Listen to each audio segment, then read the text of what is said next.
that are out here in the Everglades. One belongs here, one doesn't. Okay, this is an American alligator. This is actually a Colombian red-tailed boa constrictor. Is anybody from South America? Anybody from South America originally? No. All right. This is one of the world's fastest striking non-venomous snakes. This snake is fast enough to actually catch birds and bats right out of the sky. It is a very popular snake in the pet trade because of how nice they are. They very rarely bite. People will buy them not realizing how large they get.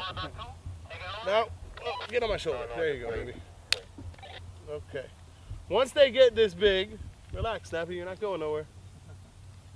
Once they get this big, people start to worry about their chihuahuas. So what a lot of people do is they'll let this snake go in the Everglades, thinking it's just one snake, what harm can it possibly do? But you'll have thousands of people with the same species, same species go in the same area, and you have snake romance. And with snake romance comes little snakes. So since the 1980s, these guys have established themselves out here, and they're not going anywhere. Some of our native animals have adapted to them and some have not.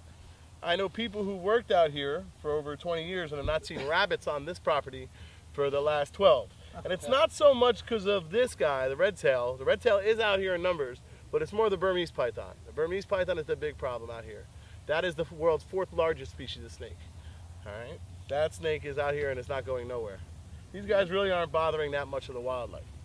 Now this guy right here is the king of the Everglades. This is Snapper. Okay, this guy's about 5 years old. Now I'm going to try and show you guys something, but he won't open his mouth. Snapper, do you want to open your mouth for me? Aren't they natural predators, the snakes or alligators predators each other? No.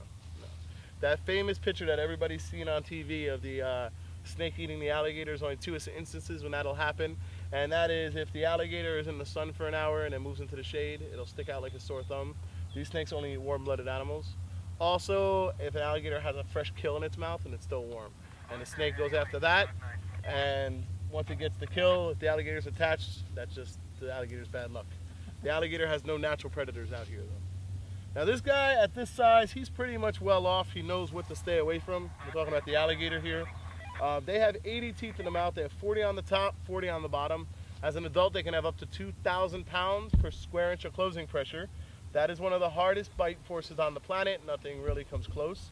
Now, at this size, they don't quite have that much pressure, but this guy will easily take a finger off with no problem at all. Now, their eyes, they can actually sink those eyes into their skull as a defense for when they fight with other alligators, so they don't lose their eyes.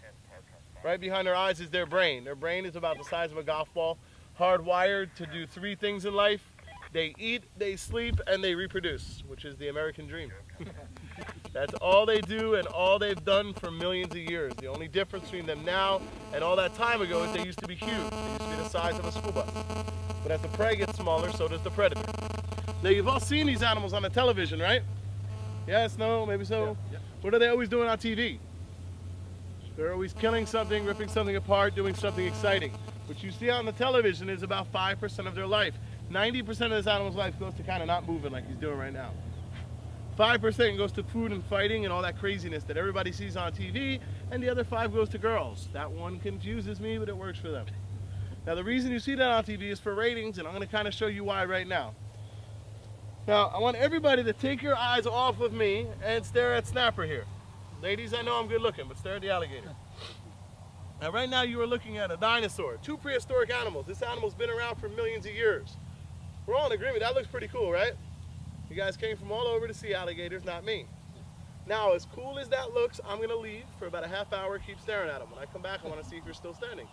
It's going to get really boring really quick because he will not move. Now you bring me back into the picture and you have a guy holding a snake and an alligator. Let's see if I can get him to open his mouth. Okay, he's going to run after you. He's going to go after the snake. So yeah, I have people laughing. It gets a little bit more interesting when you put a person